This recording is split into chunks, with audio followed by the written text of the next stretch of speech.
The evidence seems to indicate that you're watching Dolly Vision.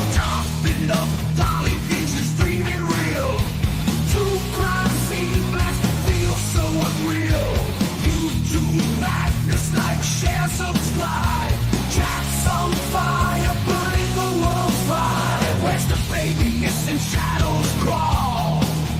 People whisper footsteps down the hall. Fingerprints of the dead, cold stone.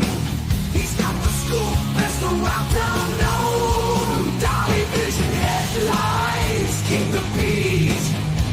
Truth unravels, crackling through the heat. Lost soul shouting, head goes in the night. Rock the truth while live on air light. Up, Dolly Vision's dreaming real. True crime scene blast feels so unreal. YouTube madness like share subscribe. Jack's on fire, burning the world's fire. Where's the baby missing shadows crawl? People whisper footsteps down the hall. Fingerprints of the dead, cold as stone. He's got the scoop, best around town known. Dolly Vision headlines, King of Peace. Truth unravels, crackling through the heat. Lost soul shining, head goes in the night. Rock the truth while live on air light.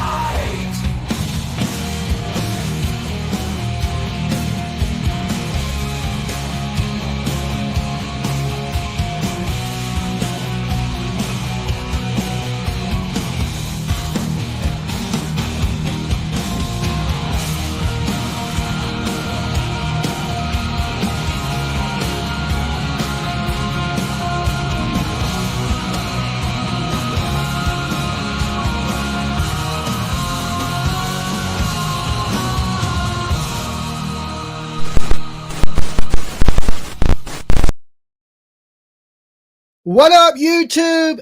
Dolly back in the house. Okay, if you have not heard about this story of Travis Decker, he is a wanted fugitive right now for the murder of his 3 little girls. Okay, this story is a breaking, developing story. This man, as we speak, is on the run, and they have discovered the bodies of his 3 little girls. Also, we're going to be talking about, of course, Jack and Lily Sullivan. The search for these children is still underway. Right now, there's no answers to where these children are, but terrible situations going on, just bad news all the way around. But first, before we get into all that, I'm glad you guys made it to this channel, okay? Dolly Vision Investigates. Nothing's changed.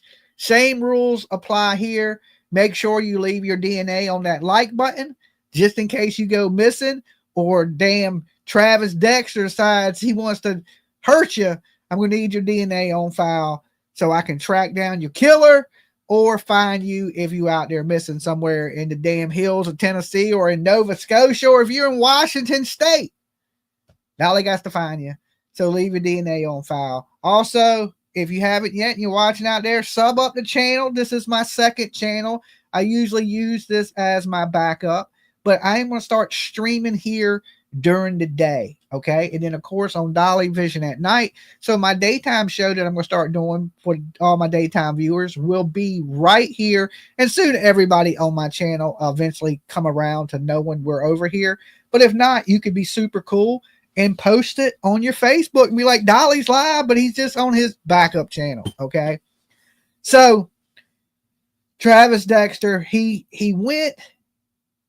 Now here's like, I gotta give you a little bit of backstory. He has a little bit of mental illness with different things, and he's going through a custody dispute with his old lady, and he has visitation rights to his children, which is only 3 hours from 5 to 8.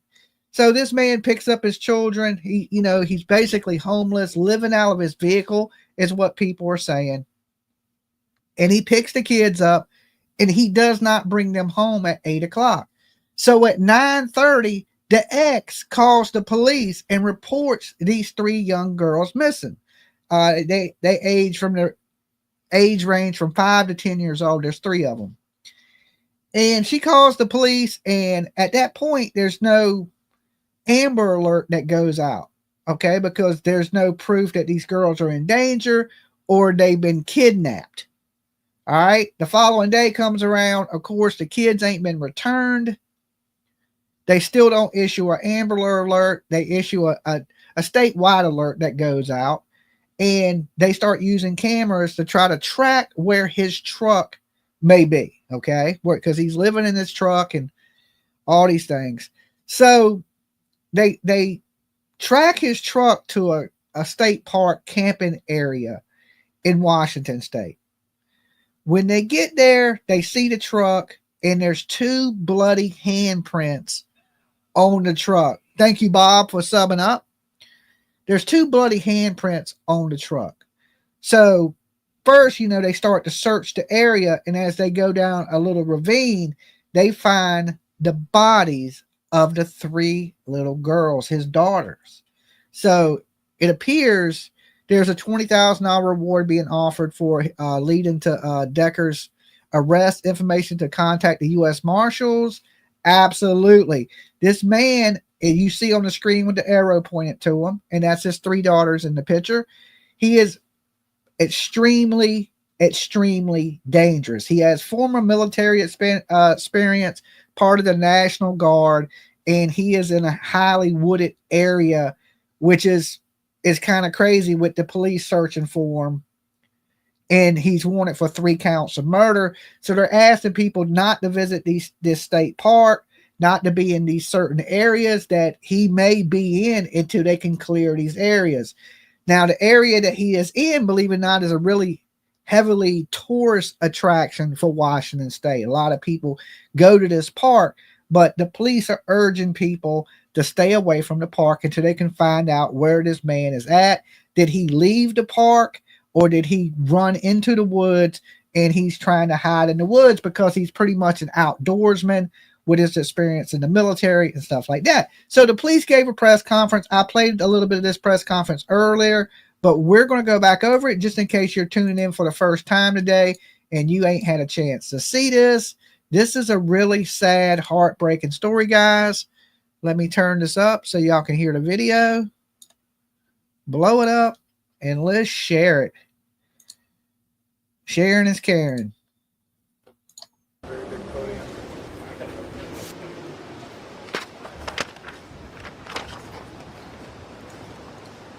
Is everybody ready? And we only got 200 people in here, so make sure y'all hit that like button. Okay, I am Captain Brian Chance with the Wenatchee Police Department. This is Sheriff Morrison, obviously, with the Chelan County. And I'm going to start out the press release and talk about how we got to where we did just a couple of days ago or just yesterday. So I'll start off and give you a timeline of the involvement of Wenatchee Police Department in this case. On May 30th, at about 9:35 p.m., Wenatchee police officer Corporal Gonzalez responded to a call of a civil complaint. In responding to that call, he interviewed Whitney, the mother of the 3 young girls. There was no reported history of problems with the parenting plan. There were no reported, or there were, I'm sorry, Okay, there if this were one reported concerns of Travis being homeless and financially stressed recently. Oh, Lord. Commercial. Can I get that burger? Santai. Whitney was clear that during the exchanges that had occurred in the past, that Travis was very communicative with her in any deviations from the parenting plan. Corporal Gonzalez, after speaking with Whitney, was able to identify Decker's vehicle through a local database called Spillman. He took the vehicle information and was able to enter it into Flock, which is a system of cameras that are located within the city and also in Chelan County. Flock located the vehicle, the white GMC Sierra, traveling northbound across the Wenatchee River Bridge.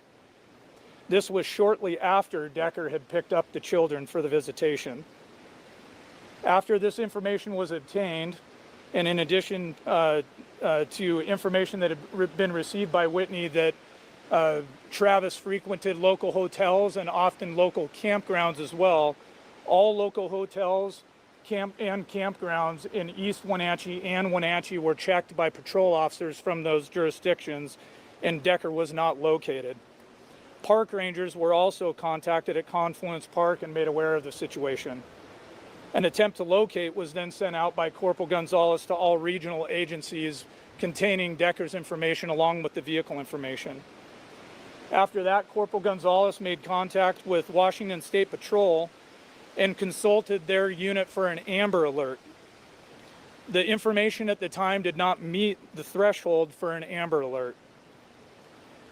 On May 31st, Corporal Gonzalez contacted Sergeant Eaton at about 7 a.m. and advised him of the situation. After that conversation had occurred, Detective Brian Hewitt with the Wenatchee Police Department and Detective Sergeant Joe Eaton. And guys, trigger warning, it is believed that he suffocated these 3 children. They found zip ties and bags in the woods where they found the bodies. So they believe that this time they're still doing autopsies on the little girls, but they believe he suffocated all 3 of his children. Now, where the blood stains came from on the vehicle, I don't know. You know, did he cut himself, or did one of the girls start bleeding when he was fighting with him? And, you know, but it appears that right now it is alleged that he suffocated all 3 of his small children. Discussed the incident as well, and Detective Hewitt responded that day to continue the investigation. The family was contacted and additional information was obtained. He learned Travis and the daughters did not arrive at a planned 5K running event that morning, which was out of the ordinary to Whitney. Travis had had a recent history of attending and being present for all the daughters' events and programs. And, excuse me. Okay, PJ. At that point, Detective Hewitt started to reach out to some of his contacts at the state and federal levels as well. He enlisted the assistance of the FBI, and with assistance from the FBI, phone location data was obtained for Thursday through Friday, plotting locations in and around Leavenworth. Detective Hewitt then, with that information, went to Leavenworth and started focusing on the areas of Chumstick and Icicle Road, and did not have any success in locating Travis or his vehicle or the girls. Throughout that day, Detective Hewitt had multiple contacts again with WSP, or Washington State Patrol, and continued to provide updates and request an Amber Alert, which still the information that he provided and had obtained did not meet the threshold for the Amber Alert to be activated. However, an Endangered and Missing Person Alert, an EMPA, was activated by the Washington State Patrol at approximately 4:00 p.m. I want to explain a little bit that the Endangered and Missing Person Alert does generate a flyer that goes out to all the contacts through that State Patrol Missing and Endangered Person Unit, so that goes statewide. As well, the information for the alert is posted on the reader boards that I'm sure everybody's familiar with on the state highways around Washington, and those were activated here locally on the major ingress and egress highways such as Highway 2 and I-90.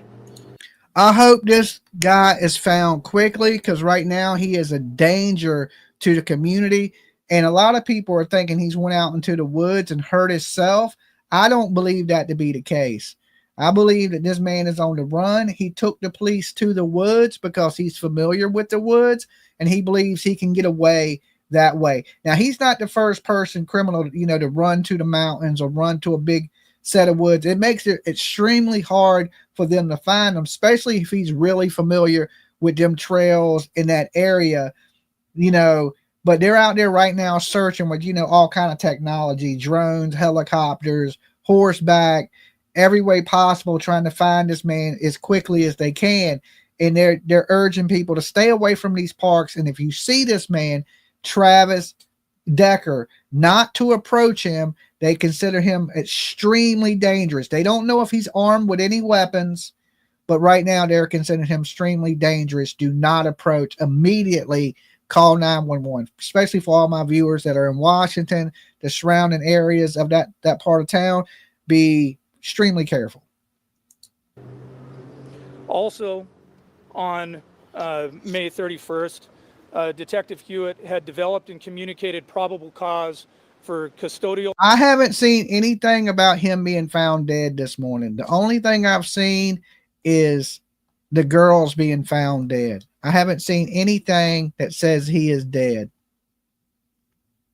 So unless you can prove that to me, I would have to say you're trolling, and this probably ain't the time to do that, because I didn't see that anywhere. What article can I find it in? If he was dead, it's on Fox News. Okay, I think you're lying, but one of my mods checked Fox News. Let's see if they found him, because we were watching this morning. At the point we were watching, no news has said that this man is dead.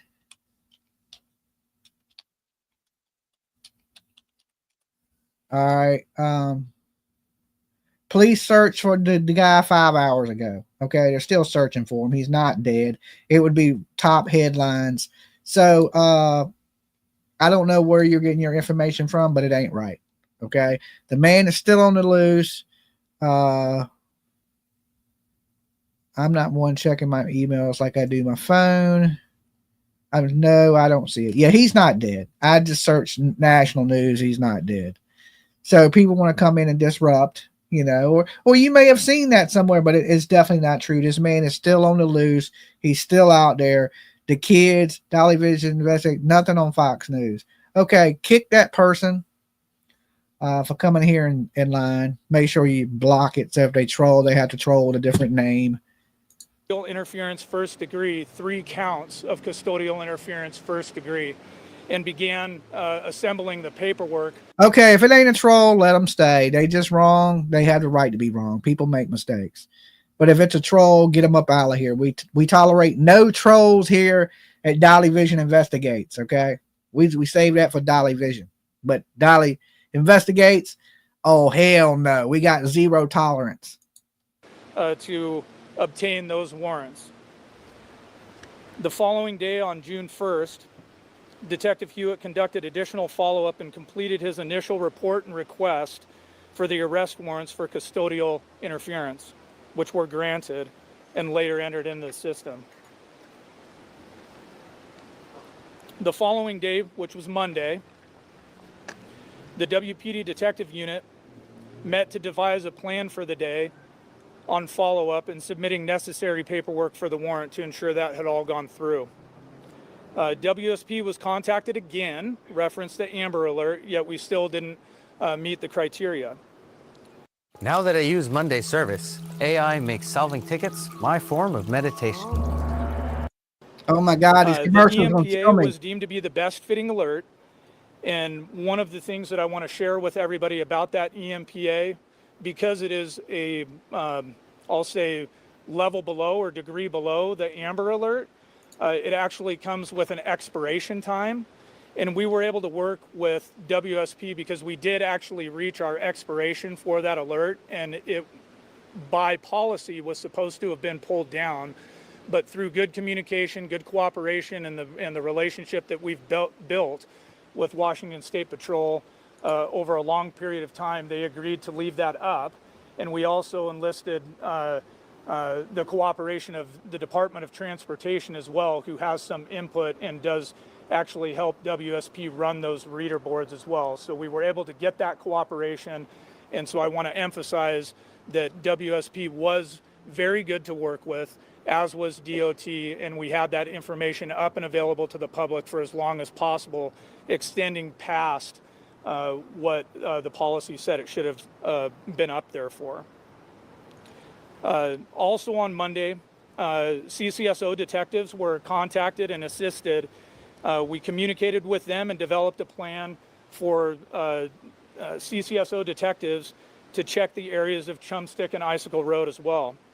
Myself, Sergeant Eaton, and Detective Hewitt Shortly after coordinating with CCSO units, contacted the family and requested a meeting at the Wenatchee Police Department with the family and family representatives at approximately 10 a.m. The primary intent of the meeting was to provide an update to the family and answer any questions that they had about the ongoing investigation. The meeting was very positive and focused on maintaining good communication flowing back and forth both directions to maximize the exchange of information. At about 3:47 p.m., a CCSO deputy located the vehicle up the icicle near the Rock Island campground. Sergeant Eaton and Detective Hewitt immediately responded to there to assist, and I remained at WPD to continue communication with the family and to coordinate additional law enforcement assistance from down here in the valley should it be needed. Upon arrival at the camp,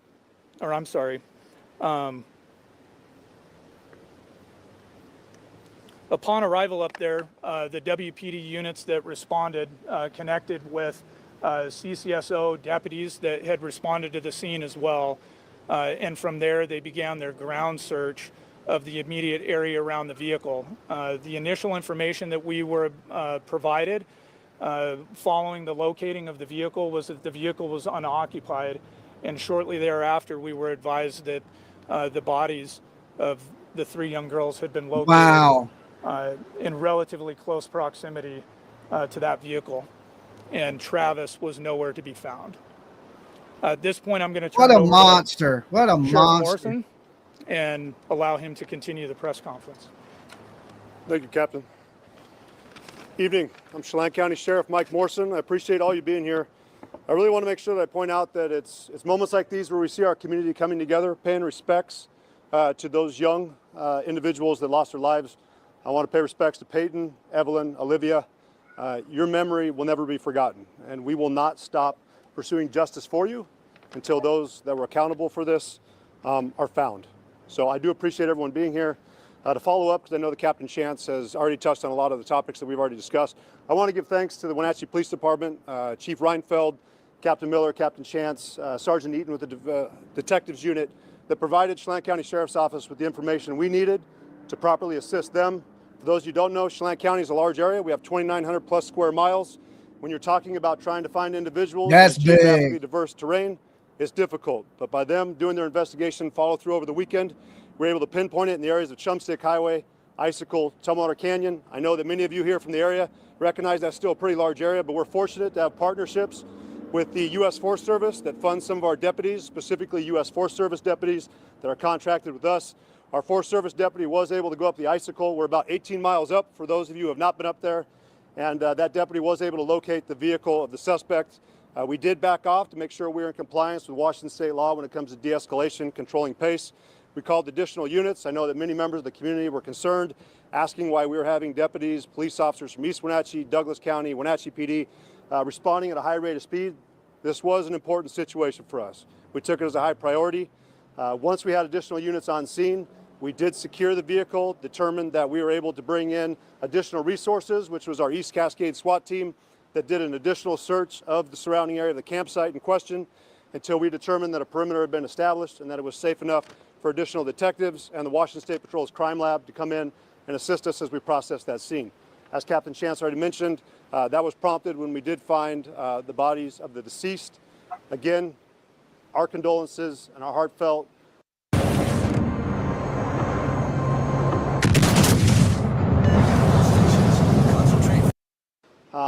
sympathy goes out to the Decker family. We know they're struggling, but I want them to know they're not struggling alone. We suffer as a community. It has hit many of us hard. Going on 20 years, I don't think I've had a situation that has really almost prompted tears to come up. We feel for the family, and we see as everyone else is out here, they're not suffering alone. There's a lot of people here supporting them. We were able to do an extensive processing of the scene throughout the night while we maintained perimeter security.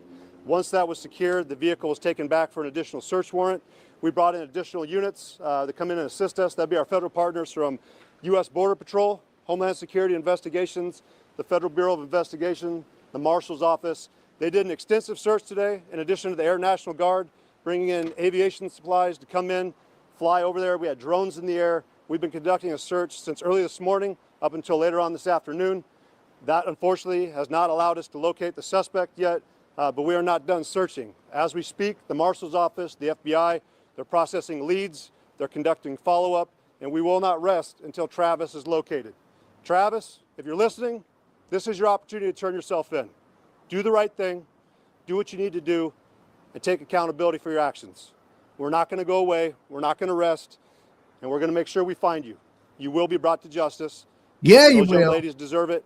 We will take additional questions later on, but the Sheriff's Office, the Wenatchee Police Department, East Wenatchee, Douglas County, and all of our federal partners are going to continue to work with one another to ensure that justice is served. Thank you. This is horrible. We are unsure if Mr. Decker is currently alive, but we are taking it that he is still out there. And again, we will not rest until we've located him, whether he's alive or he's dead. We want to make sure that he's brought back. Amen to that. Is there anything in his records that would suggest that he is fine? Not at this time, but based off the allegations that are being made against him, we do consider him to be a threat towards the community. We also ask the community to stay out of the Icicle Gorge area for the time being until we can secure that area and ensure that he is not there. That is a big area. We're talking about the enchantments, we're talking about French Creek, going up on those spur trails. It's a popular area that we like to recreate in as well. We don't close it down or encourage people not to go there lightly, but for the best interest of the public, we'd encourage them find other places to recreate until we can ensure that that area is safe. Can you come a little bit closer, ma'am? Thank you. Would you mind providing a little bit additional details about the scene where the girls were found? Within reason, but I'm not going to go into a lot of details in regards to the scene because our investigative unit has requested that a lot of that information remain private until we can ensure that the information we are sharing is not going to compromise the investigation. Again, we don't want to rush. We don't want to take any chances that we would give him any opportunity to be able to beat this later on in court. Is there a belief that he could be Do everything right. you guys are searching right now, or is there a strong belief this is you? Nope, we have no leads that are showing specifically where he's at. So as we're taking it, he could be anywhere within the nation. And that's why we have our federal partners on scene helping us bring in additional resources that a medium-sized agency like Chelan County would not be able to provide. Again, this is the importance of having those partnerships with federal government and larger agencies, especially Washington State Patrol. We cannot do this without their assistance, and we're thankful for that. Do you have any reason to believe Mr. Decker might have found a second vehicle to travel in? That could be a possibility. Nothing's off the table. We're going to continue to actively pursue him, and we understand that he could be anywhere, and we're taking that into consideration. Thanks to the U.S. Marshal's Office that have come in and brought additional resources. Again, the Federal Bureau of Investigations, Homeland Security Investigations, we are searching anywhere and everywhere for him. Sheriff, thanks for taking our questions. Have you had any contact with Mr. Decker's family? We have. We've been in continuous contact. I know that Captain Chance and Captain Miller have been in regular communications with them. I spoke with them yesterday and today and ensured them that anything they needed from our local resources, they were available. They are absolutely cooperating. They have been very supportive of our efforts, and we've reminded them we could not do this. We could not conduct our investigation and have a better understanding of Travis without their assistance. And again, we're very appreciative of what they've done so far. Is Upper Icicle Road still physically barricaded? Is there a point where people cannot travel further? Our barricade will be lifted later on today. Again, we have continued to expand our search further and further down Icicle. The last I heard, we were around milepost 4. Again, we're encouraging people, do not go there. Even if our roadblock is lifted, we are not saying that the area is safe. Until we locate him, we're determining nothing's off the table. Mr. Decker had a dog with him at certain points. Do we know if the dog was The dog was recovered. at any point? We do know the dog was present and that our units, when they arrived on scene, did locate the dog. Has there been any use of canines in the search? I would check with our captain, but I am not sure if a dog's been used. Has there been any other evidence found, bone or anything like that? There has been other evidence found. We really appreciate Washington State Patrol and their crime lab team for coming in, doing such a thorough search. Our investigative units with detectives, Wenatchee PD, Chelan County Sheriff's Office. Again, we did not hustle this. We went through, we were methodical with it, and we made sure to cover every single thing possible because we recognize the weight of this situation. Sheriff, a question from our newsroom right now. Do you know if any of Mr. Decker's family members are missing? His dad, perhaps? We've been in communication with several members of Mr. Decker's family. We know that they've also been willing to cooperate with us. I believe his dad's flying in to talk with us and work with us a little bit further. We appreciate their cooperation as well. So his dad is not missing? At this time, I'm not aware of his father being missing or any other members of his family missing. Again, that's just based off the information I currently have. No, ma'am. No, ma'am. We know that our coroner's office, that'd be the Chelan County's coroner's office, is going through that process and will continue to do their portion of the investigation as well. I won't speak on that half. Have the girls been brought physically home? They are still being cared for by the Chelan County Coroner's Office. Was there any sign of any other vehicles in the area? At this time, we have not gotten an update for what additional information has been obtained today. We just know the investigation is ongoing. We'll conclude it at that. Appreciate it. We will have another press conference tomorrow. I believe that's going to be at 1800 hours. Again, we appreciate everyone being out here showing support for the family. I can tell you they do appreciate all of you being here. We spoke with them. This is the kind of support you like to see from our county. It really represents what Chelan County is all about. And again, the family thanks you for that. And any information that you have that could assist us with the investigation, please continue to bring that information in. We do have the FBI, in addition to members of the Wenatchee Police Department, Chelan County Sheriff's Office, that is working leads, following up on them actively. Okay, so right now, as of now, there is no signs of this man. He is somewhere off in the woods, it appears, and the manhunt continues. Now, I got some other stuff that came out about it. We're going to pull up that's a little bit newer than that. So give me 1 second and I will get this video pulled up for you. We turn now to a story that we have been following for the past 24 hours or so, if not more. And that is this, that the search continues for this man you see right there on your screen. He is a father who is accused of killing his 3 daughters. This is 32-year-old Travis Decker. Authorities are actively searching for him right now. He is wanted for 3 counts of first-degree murder and first-degree kidnapping. His 3 daughters, 3 Wenatchee girls, ages 5, 8, and 9. They were initially reported missing on Friday, and they were found dead on Monday. Travis Decker, the man that authorities are searching for, is described as a former military member with extensive training who authorities say should not be approached by the public because of that potential risk. Washington State Patrol was initially contacted Friday night to request an Amber Alert, but that did not meet with required criteria. The following day, Wenatchee police detectives provided additional information and an endangered missing persons alert was issued. According to a preliminary report filed with the Chelan County Superior Court, the 3 young girls appear to have died from asphyxiation. Authorities continue to search for Travis Decker. He is accused in killing his 3 daughters. They were located on Monday and their bodies were found at the Rock Island campground. Decker's vehicle was found nearby with 2 bloody handprints, with also personal items like a blanket, food, car seats, and a wallet. And the camp did show signs of recent activity with a tent and cooler located a short distance away. Decker's cell phone activity also shows that he drove to and left the same campground a day prior to the kidnapping. Yes, Decker Scotty, baby. is a former military member. He is known to stay at motels or local campgrounds after he had lost housing. He and his ex-wife, divorced for several years, did have a parenting plan which allowed them to see the girls during specific hours, and he in particular allowed to see them every other weekend. According to court documents, Decker's ex-wife claimed that he was diagnosed with borderline personality disorder, and she believes that he does not take medications for that.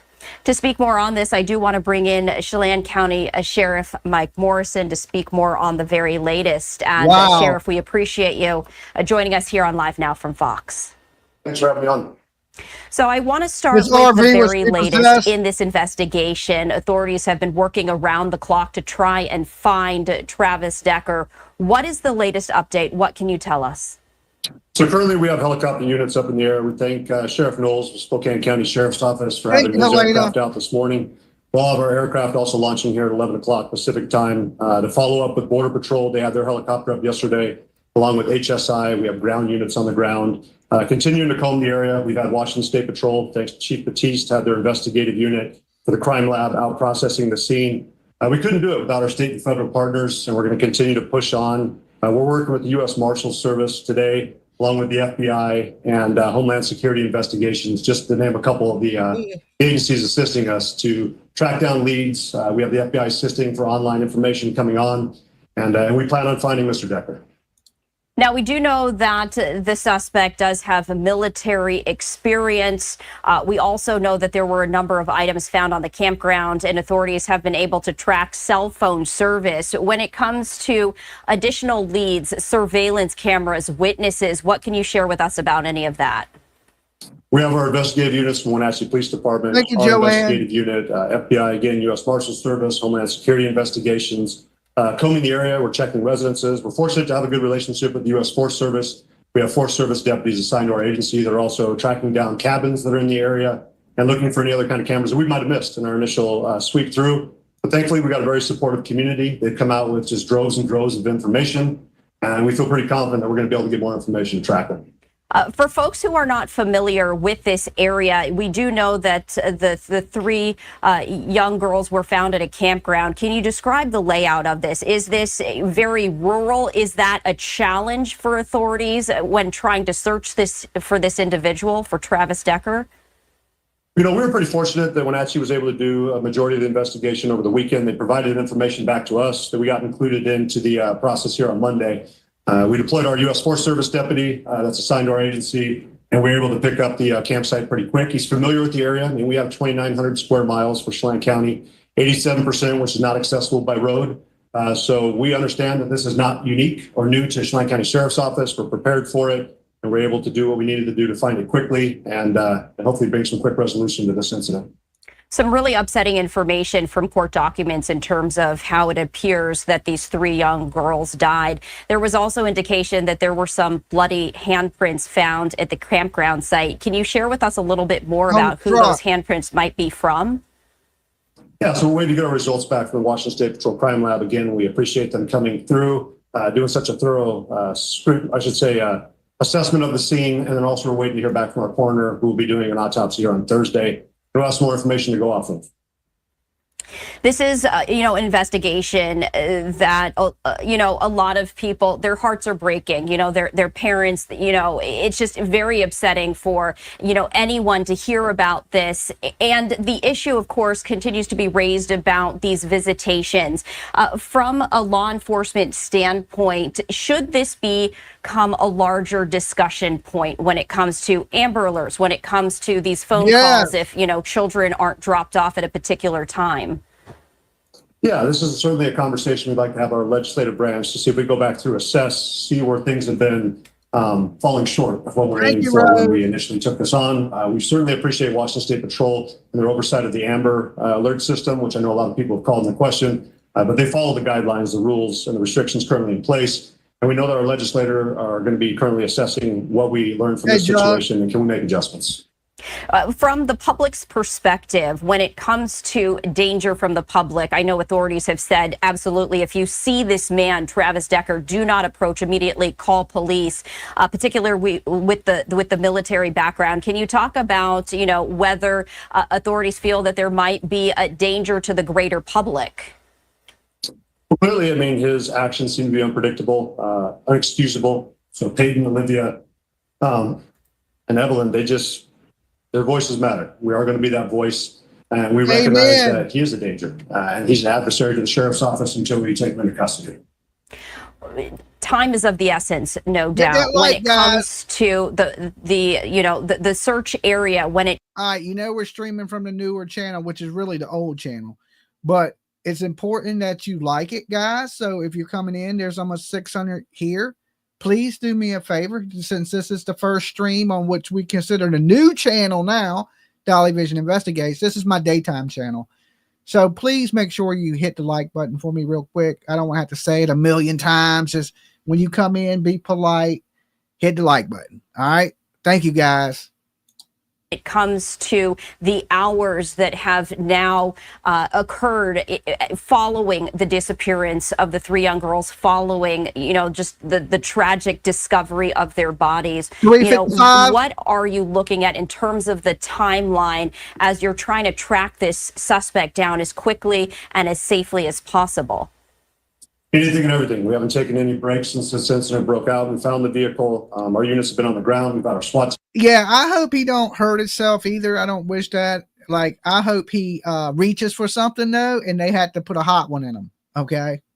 I hope the police are able to deliver justice, and he's not a coward and does it to himself. What a monster! What a monster!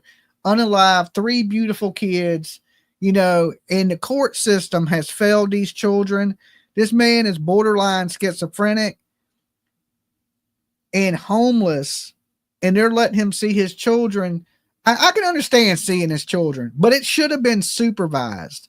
And when these children didn't come home, there should have been an Amber Alert immediately, because the Amber Alert could have saved these kids' life. And that's the importance of why I bitch about these Amber Alerts so much and how they need to be fixed for children under 10 years old. I truly believe that. And could these lives have been saved? I think they could have, but our system is flawed, and how is it fair to these 3 little kids? They didn't get an Amber Alert, but Sebastian Rogers did. I'm glad Sebastian got one. Don't get me wrong, but there was no signs of him being abducted by somebody that had schizophrenia.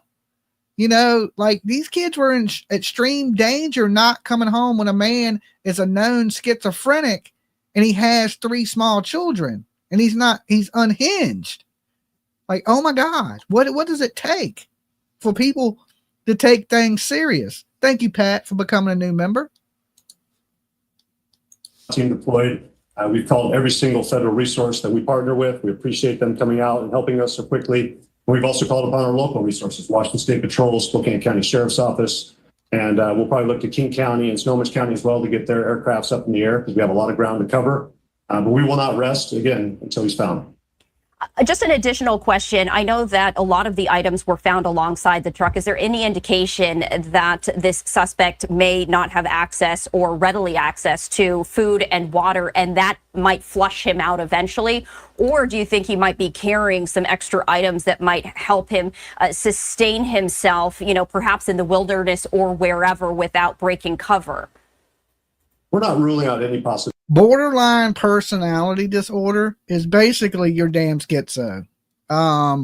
In my opinion, I ain't no medical physician, but when you say you got borderline personality disorder, to me, that means you are fruity as a damn, you one of them people that are talking to yourself walking down the street in traffic. Okay. Like I seen today when I took my kid to the eye doctor, there was this dude walking around throwing his flip flop into the road for no reason, and just walking in the middle of the road. And I was thinking, crack is whack. Okay, that's what I was thinking. But this dude was just talking to himself, crazy Albert Einstein hair, throwing his flip flop in the road. And to me, that's borderline personality disorder right there. I mean, you may have a different, vision of what it is in your head, but to me, it sounds crazy. Ability of what he's capable of doing. So as far as we're concerned, he's an extreme survivalist, and he has the ability to survive a long period of time. We're going to continue to keep pressure on him. This is an absolutely tragic case. It's shaken up not only just the community, but of course. Big difference. Okay, well, I'm not a medical expert, miss. I don't know. He just sounds crazy to me. Schizophrenia, borderline personality disorder. You can explain in the chat room what the difference is. To me, crazy's crazy. If you are the bad crazy, you the bad crazy. If you the good kind of crazy, you the good kind of crazy. He had a lot of hardships since he got out of the military. His marriage failed. His home was given to wife and kids. His RV was repossessed. His kids now couldn't stay overnight. Well, there's no reason in the world, okay, that's schizophrenia, not borderline personality disorder. Well, he's worse because now he's a murderer. All right. So he might have had borderline personality disorder. Now he is a killer. He is a monster. He has monster. It don't matter what his medical condition is. Now he has earned his way all the way up to monster status. And if they don't bring him in alive, it is what it is. He shouldn't kill nobody, right? He put himself in this situation. Like, and people are thinking, you know, he's going to go out there and unalive himself, do like a Brian Laundrie. I don't think that's the case. I think he went to these woods so he could run. He's used to camping there. He knows the area. He left his campsite. So if he was just going to go hurt himself, he wouldn't have went far, right? Monster is saying it lightly. I agree with that. This dude is terrible, terrible. He is a Chad Dorman. Remember Chad Dorman, the Ohio man that went out there and he took his 3 children out in the yard. He got up in the middle of the night. He premeditated it too, got a gun, and he shot his 3 children. Helena gifted 5 Jams TV membership. I wonder why it comes up as Jam TV memberships when the channel is Dolly Vision Investigates. Huh, that's weird. Okay, but thank you guys. Thank you, Helena, for that. And if you got a membership from Helena, make sure you thank her. They're not free. So give her a big virtual hug and say thank you. To anyone who hears about the story, how is everyone doing, in the county, in this small community? Well, it's a close-knit community. We have about 80,000 people for Chelan County. We've seen an outpouring of support. We had a candlelight vigil last night when we were doing our press release. I'm glad that I serve the county that we serve. We have a great agency. They've been working numerous hours. Sleep deprivation is certainly a factor, but we continue to have other agencies step up, support us, handling the more the day-to-day calls. We're putting our resources on the ground and where they need to be. And, our primary thoughts and prayers are with the Decker family. And we know that we want to be the strongest voice possible for these girls, and we are going to hold Mr. Decker accountable. I've made it very clear to him. He is not a friend of the sheriff's office. We will treat him with respect, as is expected, but we continue to pursue him. And we're not going to arrest him until he's taken into custody. And it's time for him to just accept responsibility for his actions. So we would ask him to step up and be the father the girls should have had. He did not act like one, and we will hold him accountable. And Sheriff, for our viewers who are very closely following this investigation, when might we be getting another update from the Sheriff's Department? We'll be getting a further update just on our progress today here at 1800 hours. That'll be Pacific time, so 6 o'clock. Trying to get out of the military time there for you. But we're going to continue to give updates. We've been putting out press releases throughout the day today, too, as we've been getting information. But our formal one will be more summarizing what we published today. All right, Sheriff Morrison, we do appreciate you taking the time, and we are. Okay, so at 6 Pacific time, what time is that Eastern Standard Time? So we know how to tune in to that, right? But I think it's good that they're giving daily updates with something just traumatic. I think it's really important that you're really transparent with the people. So 9 p.m. So most likely we'll be covering that on the other channel, Dolly Vision, tonight when they give that update at 9. And there is no reason in the world this man should have done something so horrible. Listen, life's full of up and downs. You can lose everything you got in a matter of minutes. You make a couple wrong moves, go gambling when you shouldn't, and you can lose it all. But you can't just, I don't know why this man would hurt his kids. And, people saying this borderline personality disorder. It don't matter what he had before. Right now, what he has is the rest of his life in prison if he is found alive. So, and for the people that think he's going to go hurt himself, I don't believe that to be the case. What a cowardly move.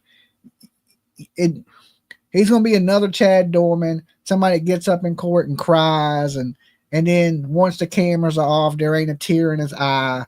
He may have some medical conditions, but prison's full of people that have borderline personality disorder. Okay. So he should have never had those kids unsupervised, homeless. You got nowhere to go with the kids. Where are you taking them to? I could see supervised. He has some issues. handle your issues. If you're doing everything that the social services ask, supervise visits with the kids. And then when you got a home, they usually do a home study to make sure that home is adequate for children and it's safe for children. And this don't appear to have happened. And they should have took this real seriously from the beginning, seeing that this man had these medical conditions where he's a little bit of cray-cray, right?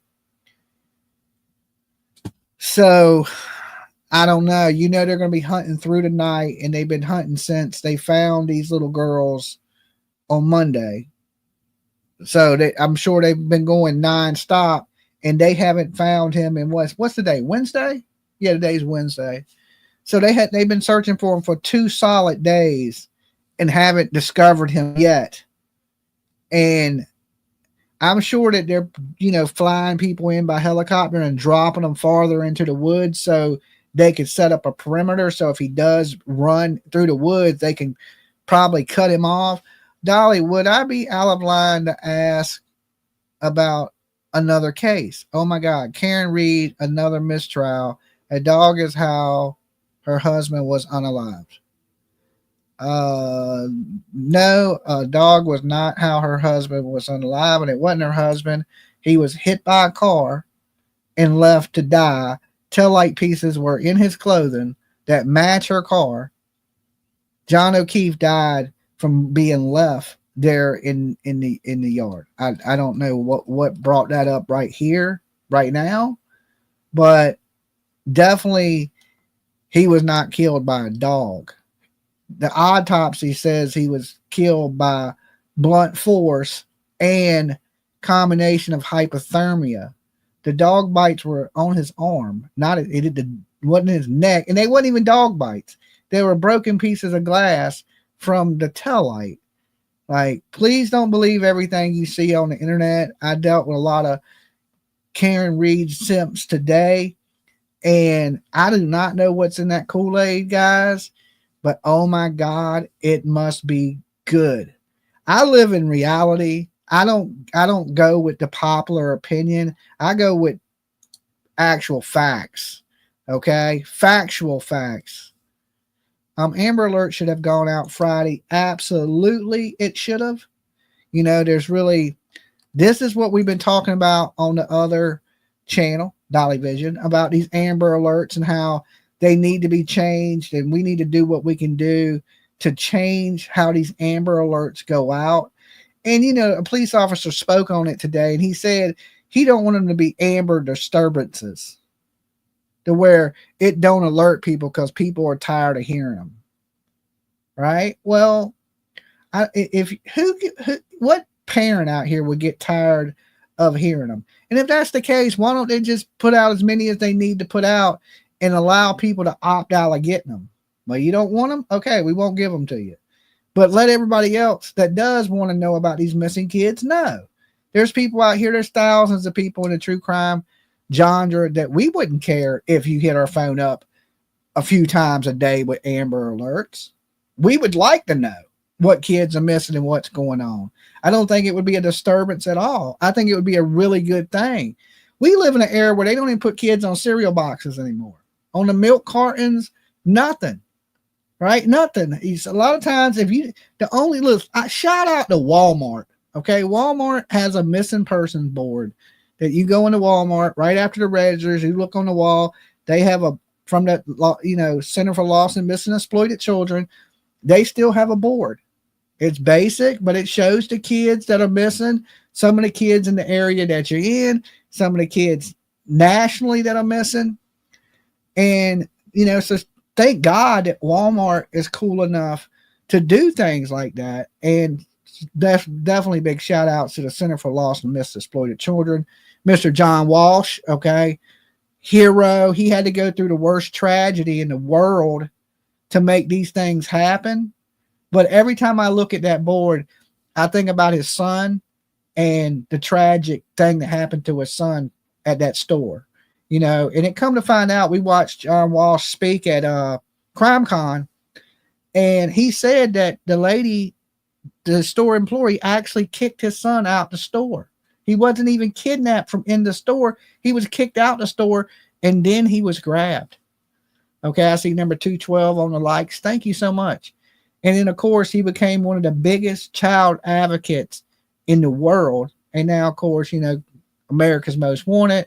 He's the president for the Center for Lost and Missing Exploited Children. And just thank God that people have took their tragedies and made it better for other families and helping other families go through the same type of stuff that he went through with his son. And you can tell John Walsh loved his son to death. And now his other son hosts America's Most Wanted. He's wanted to host on America's Most Wanted, or he's a guest up there a lot. And I believe they're training him to take John Walsh's complete spot. So, but these people are so important in our world. And you look at like Brandy Neal, she's slowly becoming a child advocate, a voice for the missing. And I hope her health gets better, you know. And it's fighting against monsters like this as fast as we can, because you see, it didn't take but Friday, they were reported missing. Monday, they were found deceased. Now, we don't know how long these little girls were deceased. They could have been killed Friday, Saturday, Sunday, but they haven't given any time frame of when these little girls were unalived.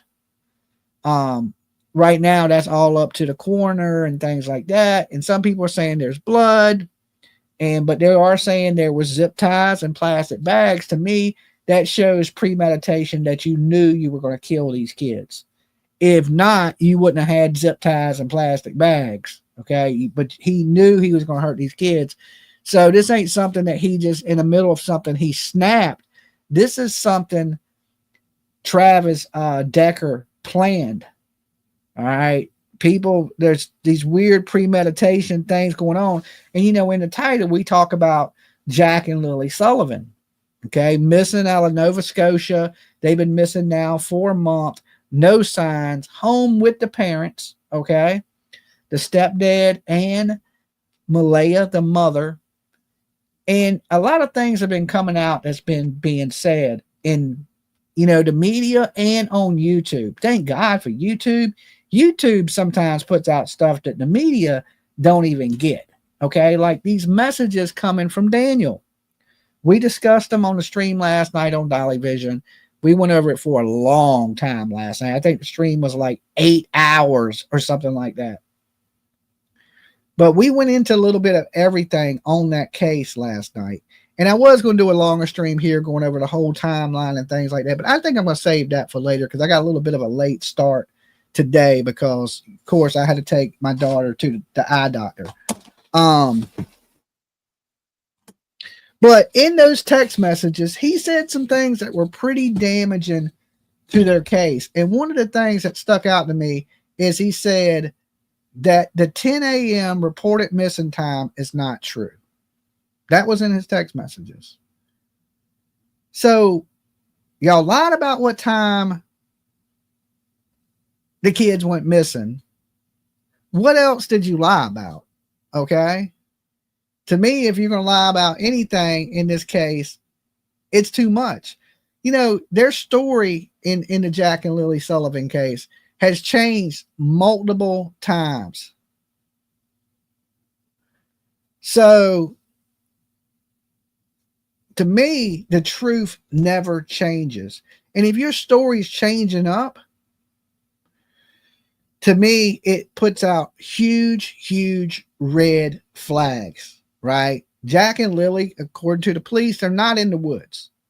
According to the police, they don't expect abduction. They never issued an Amber Alert in these kids' case, okay? But now we're talking Canada, you know, Washington State, close to Canada, but still America. We got kids that are under the age of 10. I keep preaching this, and I'm going to preach this till I run out of breath. When they go missing, they're in extreme danger. Extreme danger. They're 10. They're not. If you're a teenager and you go missing, I can understand not the Amber Alert. They probably ran away. They're off with some of their friends. They may be with their girlfriend. Maybe they'll come back. But when you get kids that are 4, 6, 8 years old. Them kids cannot make it on their own, right? Some 8-year-old kids are pretty smart, right? But I'm just saying, for the most part, it's in extreme danger, right? In extreme danger. We got to change the way these alerts are issued, or come up with another alert. Okay, so the Amber Alert don't cover it. What else can we do nationwide that could alert people other than the Amber Alert? You know, the statewide alerts are great. We have the Cody Alert here in Virginia. Daytime Dolly. Hey, Justice Jane. We have, you know, the Cody Alert, which is statewide. Okay, now they did issue a statewide alert in Washington. They call it something different. I don't know what it is. But here in Virginia, we got the Cody Alert, which is brand new. We used to not even do that. But now when a kid goes missing from Virginia, if he's believed to be in danger, it don't have to be signs of kidnapping. It don't have to be any of that. They can issue the Cody Alert. And, you know, they keep making it out to be like there's all these regulations to have an Amber Alert. But no, they use it. If you can tell them, hey, this child's in extreme danger, has a medical condition. That's all you got. And then they put out an Amber Alert. They did it for Sebastian Rogers. There was no signs of kidnapping in the Sebastian Rogers case. For everybody that's followed that case, Katie woke up and he was gone. No different than Malaya woke up and said her kids were gone. The only difference is Sebastian Rogers is almost a grown-ass man. Did he really, was he high? They say he was autistic, and they made it out to be like he was non-functional. But we learned later on that wasn't true. Okay, we learned that wasn't true. And also there's people in the Jack and Lily Sullivan case that are saying these children don't have autism. That they're a little rambunctious and you know, hyper, but they don't have autism. The teachers didn't believe they had autism. The bus driver didn't believe the kid had autism. That apparently we got Daniel thinks he's a medical professional. He thinks that Malaya has depression and postpartum. Now, how do you know these things if you're not a medical professional? He's just guessing these things. The kids are autistic. You like Dr. Daniel over here, right? Mr. running through the woods, out running helicopters. Now you a damn doctor. Listen, why don't you got, if you a doctor, why don't you got a job? Okay, you're working 1 day a week at the sawmill. You need to go to the hospital and tell them you got your damn doctor's degree and whatever doctor you think you are. Some people say Dr. Feel Good, but I say Dr. Idiot, because you're out here admitting to lies, and the police are seeing this stuff, right? I pray to God that the Canadian police are watching this, and when he's text messaged these messages to these ladies in Canada, that the police go get that off his phone, because he's admitting to lying. And if you're going to admit to a lie, we need to drag your ass back down into interrogation and start roughing you up a little bit. Listen, Canada, you want some answers? You just promise me immunity. And you let me talk to him. But just promise me you won't put me in jail no matter what. And I guarantee you in 10 minutes, I will have the answers to where these kids are at. 10 minutes. It might even be quicker. It might even be quicker. Okay, because this dude is lying. He's admitting that he's lying. I believe Malaya is responsible. This is just my opinion. Let me give my warnings. Dolly Business for entertainment purposes only. We talk news, rumors, gossip, speculation, theories, mixed with a little bit of comedy and a whole lot of chaos. So don't take nothing as fact. This is just my opinion, people. Completely satire, right? So I believe Malaya is most likely the one that is responsible. And Daniel knows. And he wants to cover. He loves this woman, and she's done left him. She had different plans. Them plans didn't include Jack or Lily or Daniel. Now, I don't know what them plans are, right? But she had different plans. She didn't want to be with him no more. That's obvious, or she wouldn't have packed up and left. Some people are like, oh, if mama said this to her, no, she was going to leave either way, right? And, you know, he makes it out like Malaya's mama's controlling her every move, controlling her phone, controlling her car. No. Was she controlling the single button on Facebook? All right, because that girl was quick to be like, hey, I'm single, ready to mingle. let's get the jingle, right? It just blows my mind that, you know, we hear Daniel and he's more mad about Michaela's mother than he is about these kids missing, but yet he's the one out there supposed to be running around and cares so much about the kids. And from the very beginning, he's made himself out to be the hero in this. Oh, I saved Malaya from a bad upbringing. I rescued the kids. I brought them in. I taught the kids how to use the bathroom. The kids only trusted me. She didn't do nothing with the kids. The kids came to me for everything. I don't believe that. I don't believe this guy. And I know allegedly he says he passed the polygraph test, but look, there's been serial killers pass these damn lie detector tests. I don't believe nothing to do with that. And then of course we listened last night to his cousin, alleged cousin, I'll say that, come out and give an interview, which wasn't much. It was just her echoing what Daniel had said. That's basically all it was. She came out and said that all of it seems so scripted to me. I don't know if it seems scripted to any of you guys out there, but this whole situation to me seems very scripted. And it's like they practice it. And him and Malaya, they came out and said almost the exact same story. I think Daniel is delusional in your opinion. I mean, he thinks the kids are going to come home if they're found. That woman's not coming home to you, right? She was ready to hit single on that thing. And I believe that there's two Daniels.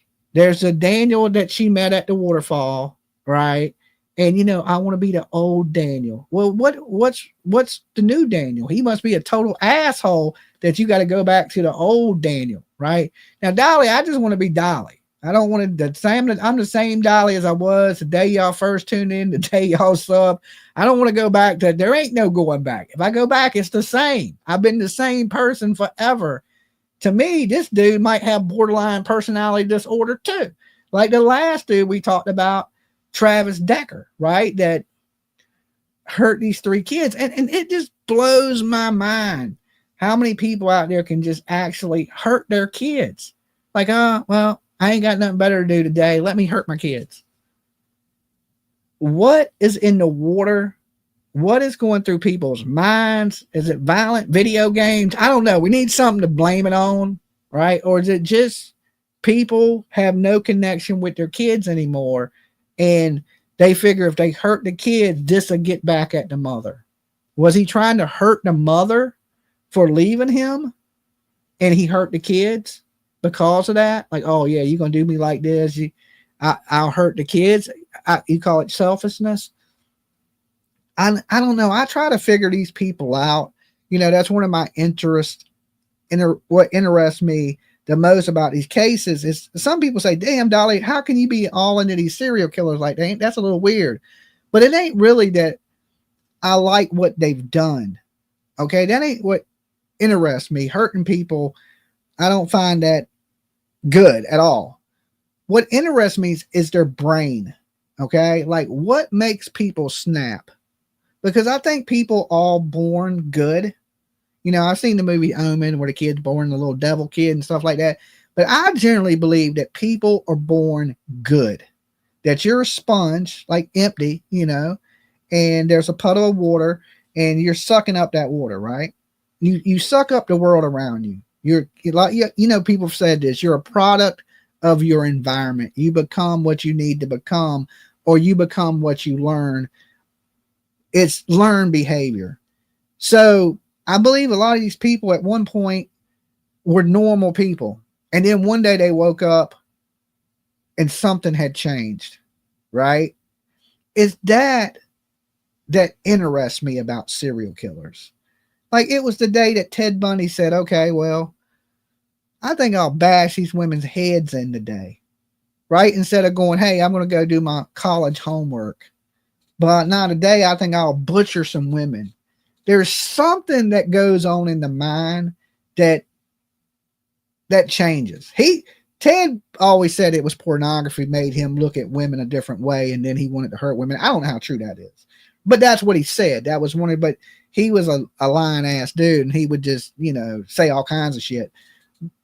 But there's points where people snap. Like you had Gacy that was killing people, And I believe that the reason Gacy did it because the time that he liked guys, and that wasn't really acceptable in Gacy's time. So when they was like, Gacy killed these boys, he's like, no, I didn't. Right? I'm not gay. Right? He stuck to that for the longest time. Then later on, he admitted to having sex with young boys and things like that. But in the beginning, he just was like, nah, I ain't do it.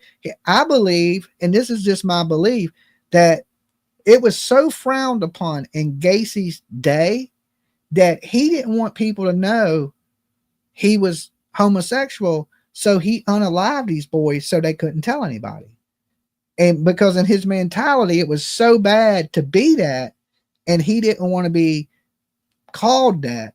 So he took the next step in hurting his victims because he was ashamed of who he was. Right. So I always try to figure out what the mindset of these people were. Even Jeffrey Dahmer. To me, Jeffrey Dahmer had separation disorder. He was good with you if you was there. Okay. But if you tried to leave, oh, hell no. He's going to try to turn you into a zombie and possibly eat you. But if you would stay there with him and hang out with him and be friendly to him, he wasn't that didn't. But soon as you were like, I got to go, Jeffrey Dahmer was going to kill you. Okay. And that goes into what is going on in these people's mind. Now, I used to have a friend. This is totally different, right? But he had a dog. And you could come in the house, a dog would love you, lick you, kiss you, play with you, fetch with you, everything. Soon as you got up to go to the door, this dog would run up and bite the shit out of you. This dog did not like people leaving. You can come over all you wanted. Friendliest dog in the planet. Soon as you got up to go to the door, that dog would attack you. And he should have named that dog Jeffrey Dahmer. I don't remember what the dog's name was now, but I just remembered if you went towards that door, you got up like, hey, I gotta go. This dog understood it, and he wasn't having no parts of it, and he was going to attack you. And he was a big black lab, and usually black labs, hi, the chat is acting up. Okay. Usually those dogs are friendly, right? But there's something in people's minds that make them Jeffrey Dahmer, right? There's something in their minds that make a normal person flip out. Or, everybody says, I have that button. You push that button, I'll lose my temper.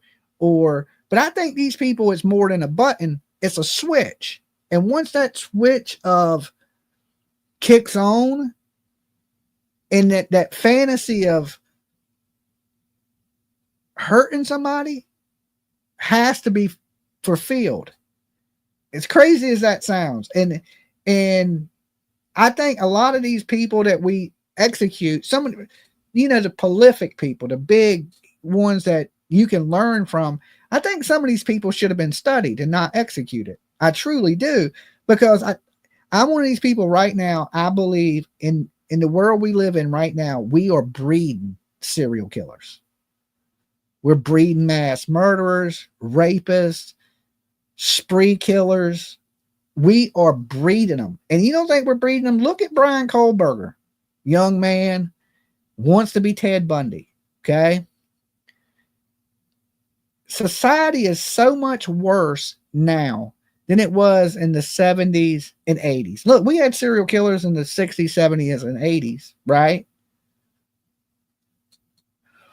I think, and they were monsters. Don't get me wrong. They were monsters. Total monsters. We are creating another level of monsters today. If all these things in the 70s in society was creating these monsters then, just imagine the monsters that it's creating today. Brian Kohlberger is not the last one. He's probably one of 20,000. There is a lot of deranged people out here that they're being desensitized to violence or to these things and the type of stuff they're seeing and they're consuming, because everybody is a sponge. You take in what you're around or what you're visually seeing, and a lot of these create these urges. And you can fight an urge, or you can just go after that urge and try to fulfill it. And we live in a society where everybody wants things and they want it now. And that's what makes me scared to walk down the street, right? Because there's people out there, you know, I remember when it was unsafe to be a woman, like, you know, serial killer ain't going to get me. They usually kill women, right? No, not in that day. You can be a grown ass man and get got, right? So we are just breeding horrible people in this world. And if you don't learn from what is causing it, then we're going to continue to do this, and it's only going to get worse and worse. And if you look at how many active serial killers that are not caught right now in our country, it'll make you scared to go to bed at night. Okay, you'd be like, oh hell no, leave the lights on. The boogeyman is 100% real, and he's your neighbor. He's the person you didn't think. You always see these people when they talk about somebody, like, let's just say this guy, we're talking Travis. If you went to Travis's friend, they'd be like, man, I never thought that dude would do that. I ate ribs with that guy, you know? And if you ask people about, you know, other people, they would be the same thing. Man, I never believed that guy would do that. I know him so good. It just blows my mind. It's always the people you don't think would do it. The crazy ass looking people, they never do nothing. Okay. Like crazy people like me, innocent as hell. It's the people you don't expect that are the ones that are monsters. That's the real boogeyman, right? Like, you know, I've said this a lot, but you know, I love horror movies. Matter of fact, I watched a horror movie yesterday about somebody checking into an Airbnb and there was a killer in the basement. Okay, it's on Netflix. And I like movies like that. That type of stuff don't scare me. Okay. What scares me is real life. Real life is the most scariest thing. And you don't know what people want. So many people either rob you, stab you, kill you. You just don't know. It makes it a scary situation. And then, you know, of course, we do true crime here. So I don't trust anybody now. I think everybody's a killer. Okay. As soon as something happens, I'm like, yep, they did it. I can't help it. Because it always ends up that way. And like, you know, a lot of people like, you know, the whole blaming families for hurting their children. I wouldn't do that if it wasn't always happening. There's a reason I accuse parents of things. Their stories are inconsistent. I've seen it happen 1,000 times. I know statistically you're more likely to be hurt by somebody you know or love or cares about you or familiar with than a complete stranger. I mean, that's statistically saying, right? We're more likely to be hurt by me. It'd probably be PJ. Okay. She probably gonna get me. But you know, than a stranger. I'm more safe around strangers than I am PJ. True story. Right. Especially after I just said that in public, right? I'm probably gonna get it. Me too, Dolly. Everybody's guilty in my eyes. Yes. Right. So, and when society gets worse, we just create worse people. We need to be working on getting, you know, the society we live in to be a little bit better people, more loving, more caring. The world needs more love. Okay. I know that sounds cheesy. It needs more caring people. Evil works 24/7. So good cannot take no time off, because if you do, the darkness will overcome. Right. And you know, they say the light's more powerful than the dark, always. But if you slack and you let that light dim, then that's when the dark and the evil can take over. And I think as a society, our light bulb is a little bit dim, and people need to be better people and try to be better people. More compassionate, more caring about their fellow man and humans. Like, you know, we live in an era where, let's say I was out at the 7-Eleven and 5 dudes were kicking me in the head, right? Just whipping my ass for whatever reason they wanted to whip my ass. People would pull out a video camera and videotape it before they would help me. They would be like, oh, stop kicking Dolly in the head. No, somebody would pull out their video camera, video it, put it on TikTok, right? So not only are you getting your head kicked in, but then you're getting laughed at by, oh, you see that ass whipping he took? People don't have no compassion. They don't care about their fellow man anymore. You may love your family, but do you love your neighbor? Do you love the people around you? You know, and what I always tell everybody, if nobody else loves you, Dolly does. Love in this world goes a long way. Listen, the same thing I say about a home. Okay. You don't, if there's no love, you don't have a home, you have a house. Okay. You have a house. If you have love in it, it becomes a home. That's the thing. You can live in a cardboard box, and if there's love in it, that cardboard box becomes a home, right? Like we've seen people live in $600,000-$700,000 houses, or people living in mansions, and there's no love in there. It's just a house. It's just a bunch of bricks and sticks. Soon as you add that love to it, it becomes a happy home. So, you know, the best advice I can give people is try to spread that love and be compassionate and care about your fellow man, brother, and sister, just like, you know, our Canadian brothers and sisters right now that are going through everything that they're going through. They know that, hey, we stand together in this. We could easily overlook it because it's not America, right? It's not America. Who cares? It's Canada. Blame Canada, right? But no, we're all humans. Every life on this planet matters, you know. And then when something happens here in America, of course, we, our Canadian brothers and sisters, are going to know, hey, America had our back, but let's get their back. Let's stand with them. Let's stand strong. And that goes a long way. And if even that's just in true crime, we want the people in Canada in true crime to know, hey, we stand with you, and we want answers for these kids. And I believe justice is coming, right? It's taking a little while. America. And I'm impatient. Okay. That's what, you know how everybody wants shit. Even me. Okay. I want shit right now. I want it done. I want it over with. It's just the American way. Rose, thank you guys so much. Everybody that's been donating, joining, definitely hit the like button. This is our first day over here. Okay. And we will be doing a daily thing over here. So make sure you like, you sub up. And remember, during the day, we'll be here. Okay. Afternoon time. Early morning, I still may be on Dolly Vision running over from the night before.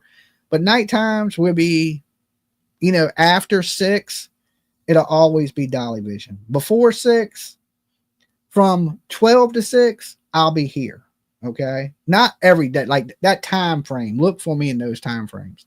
But for the most part, I'm still going to run everything Dolly Vision, but I'm going to do one live show a day from here. Okay. Because I have this channel, there's no reason for it to sit dormant, and I'm going to build it back up. Okay. It's a little dead right now. I don't know if my notifications go out. This says, Dolly, I'm so impressed with you and PJ's dedication, love, and concern you have for those precious children. It is not much that I offer, but my heart is in it 100% with love. Thank you, sweet mods, too. Thank you so much. Listen, $10, shit, that's a lot to me. I'm old school. You give me $1, I am happy. I'm like, thank you for the $1, right? So $10, holy shit. $10 is a lot of money still to this day. To some people act like it ain't. To me, $10 is shit. That's eat or don't eat. So thank you so much for that $10. That is super sweet of you. And we do our best. I would do this no matter what. If I wasn't on YouTube, I would be the same person trying to help just everybody. It's weird because when I was young, I didn't give a shit about people like I do now. I'll be honest. I was more caught up in my own world. And then I don't know, I got to a certain age and things changed. I stopped caring about my world as much, and I started worrying about the world that I live in. And I think that's where I became a big softy. I don't know. It was a sad movie. E.T. Phone Home got me. I don't know what did it. But I look back at the 25-year-old Dolly, and I'm like, what the hell was I doing?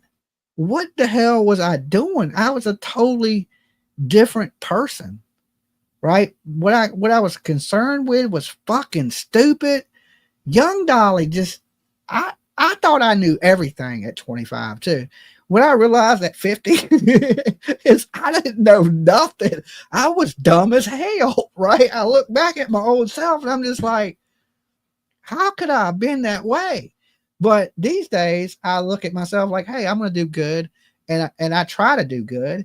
And it makes me feel good when I do good. So I enjoy feeling good. So I want to help and do good things for people. And I encourage people to do that, because when you do that, it brings good karma into your life. Okay. It really does. Like I said, bad shit happened to me a lot when I was young, but I was putting a lot of bad energy out into the world. And you pay for that sevenfold. Okay. I truly believe that now, right? I could be a Buddhist. Karma shit is real. Okay. I know it don't quite align with the Bible, but that karma stuff is real. And it's coming for you. And then when you start to put that good energy out and you have that good energy, people feel it, they give it back to you. And for some reason, better things start happening in your life. And I want the good to continue in my life, and I want it to continue in your guys' life. So put that good energy out there. And I promise you, right? I give you my word on this. Good things will start to happen to you.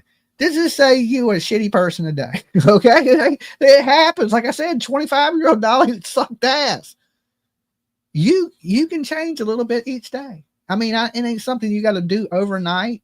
It's something like it took me 25 years, to realize, hey, and things that were important to me at 25, today I look at it and laugh. I'm like, no, that shit was important. It's a totally different. I don't have all the worries and the things. I'm more at peace. Okay. More at peace right now in life than I probably have been in so long. And peace is a good feeling, right? When you don't have nothing to worry about, you sleep good. You're not doing things to hurt people. You all that worrying and all that stress, it goes away, right? And I'm one of those people that know that stuff can be bad, but if you hang out long enough and like I said, you put that positive energy out, you can turn bad into good. And if that can work for me, it can work for each and every one of you. Okay. Now that's my good message for you guys today. All right. So I've already been live today, 9.5 hours. Okay. I did an 8-hour stream last night, hour and a half here with you guys, and be looking for this daily. Okay. Maybe I'll do some motivational speaking over here too, mixed with a little bit of true crime, but throw a prayer out for these little kids and their family that lost their lives. Tragic news. I can't imagine what the mother is going through, and pray that they catch Travis Decker quickly before he can hurt himself or anybody else. And keep the name of Jack and Lily alive. It's just like in Sebastian Rogers, Summer Wales, Michael Monkey Vaughn, Cody Bigsby. You keep saying it, speak it into existence, that there is justice for these kids. And I believe it'll happen. When we come together and we give a voice, somebody's going to hear that. And hopefully we get an answer for that. And we need it in these cases. We need a lot of miracles. A lot of miracles. So I believe in them. I still believe in miracles can happen.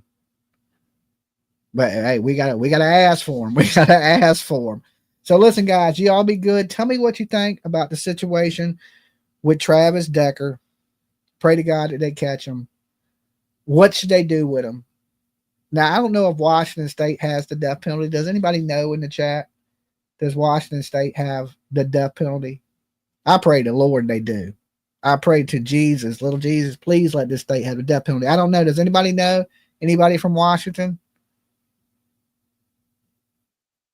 In your opinion, he's not alive? Anybody know in the chat? Real quick. Do they got the death penalty? I hope they do. That's all I'm going to say. I hope they do. No, I Googled it. Damn. Well, let's pray he gets 700 years of hard time, or he reaches for something. Okay, how about that? He reaches. He resists. It's just a matter of time for they get him. We know they will get this man. It's a freaking woke state. Oh, man. I hate those states. Okay? I don't hate the people. I hate the laws right now, guys. Listen, your life is valuable. I don't care what state you live in. Somebody hurts you, they need to pay. And I just feel that way. We got enough of them in Texas. At least Texas will get you, though. Texas will put you down. So, but I believe that, we live in the same country. The laws should be the same. And, we've heard Trump, not to go political, but he said if you're an immigrant and you come into America and you kill an American, you should get the death penalty no matter what state you live in the United States. I agree with that. But you know what I also think? If you're American and you kill another American, no matter what state you live in, you should get the death penalty. Every life matters. It don't matter who kills you. It don't matter if somebody on that side of the border kills you or somebody on this side of the damn border kills you. You deserve to pay with your life. You deserve to pay with your life. And there's so many people that think, oh, well, we execute the wrong people. But we do execute a lot of the right people. And listen, I'm not for executing the wrong people. I say give people every benefit of the doubt and every chance you can to prove their innocence. But when there's without a shadow of a doubt, shit is on video, you did it, we can watch you do it, you should be executed. Okay? I mean, that is just the way it is. And it don't matter what state you live in. Same thing with Canada. We got these invisible walls, and same thing with these different states. I don't even feel like I live in the United States of America. I feel like I just live in Virginia. Where are you from? Virginia? Where's that at? I don't know. I don't think it's part of the United States. We don't follow the same laws, right? I think laws should be laws across the board of the land, not just here and there laws. It should be whatever the laws are, they should be the same in our country, no matter if you're in Virginia on the East Coast or if you're in California on the West Coast, and all the way in between, it should be exactly the same. We're all humans, we're all Americans, but we're treated differently. Hell nah. All right, I gotta go. Y'all tell me what y'all think about that last rant. And like I said, if nobody else loves you, Dolly does. Don't become a serial killer. Okay, that's my tip of the day. I'm gonna start giving one tip a day out here. My first tip is this: don't become a serial killer. All right, tip number one. Write it down. We're doing homework. I'm going to test y'all on this at the end of the week. Okay.